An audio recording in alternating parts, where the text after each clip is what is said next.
Live from inside the house, it's David Spade and the rest of late night. Lights Out with David Spade, and has now become Lights Out, live from the bunker, because, coronavirus. Since production has been halted on his Comedy Central show, David Spade has been doing a nightly lo-fi monologue from his home in Los Angeles. He sits, dressed in a casual sweater and a baseball hat, behind a desk in his home office, lava lamps and a chalkboard in the background, a calendar, and notes spread out in front of him. It's certainly not the soundstage with the comfy armchairs where he leads a rotating panel of comedians to laugh about the news of the day. It's just Spade, his assistant, and an iPhone. Each monologue runs approximately 5 minutes and is filled with jokes centered around the news, including the latest on coronavirus. Spade touches on everything from Flava Flav's clock ever-present clock necklace, becoming a real burden these days, since time has seemingly ground to a halt, to Instagram travel influencers now being out of a job. One joke from Thursday night's monologue went like this. Today is Glenn Close's birthday, although for the next few months she has it to change her name to Glenn at least 6 feet away. He assumed that one was a bomb, telling the camera that one kind of sank, and hitting a sinking sound effect from an app he downloaded onto his phone. But how could he really know? Spade says it's all trial and error. For now, he's basically throwing jokes into the ether because 1, he needs to do it to maintain a sense of normalcy, and 2, Comedy Central execs gave him the green light to go on with some version of the show if he wants to. It's hard to just up and stop on a dime, Spade tells CNN from his home. I think it's smart to get out there, and it's also fun and challenging to think of a new way to do something. He says he decided to start the monologues because he can only eat so much top ramen. He's sheltering in place, but doesn't want his show to completely stop. So he got his everyday assistant to hold his iPhone camera as he tried out different rooms in his house, settling on his office.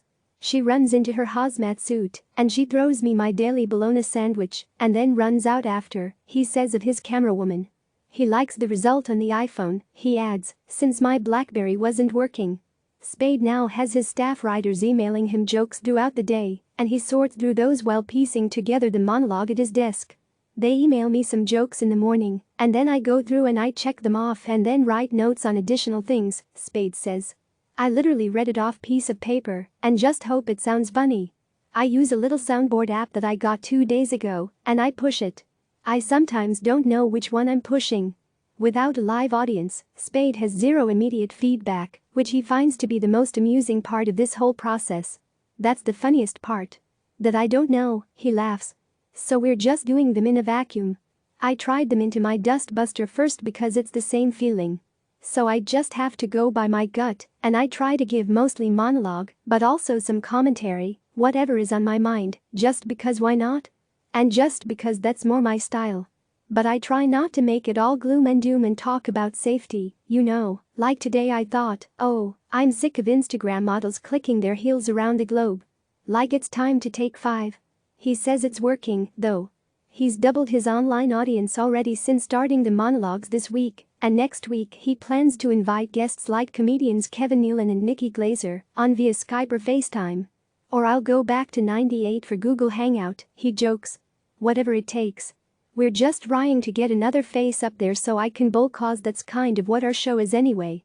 After recording, Spade sends the video over to Comedy Central, and a producer there uploads it to YouTube, the Lights Out Facebook page, and Spade himself posts it to Instagram.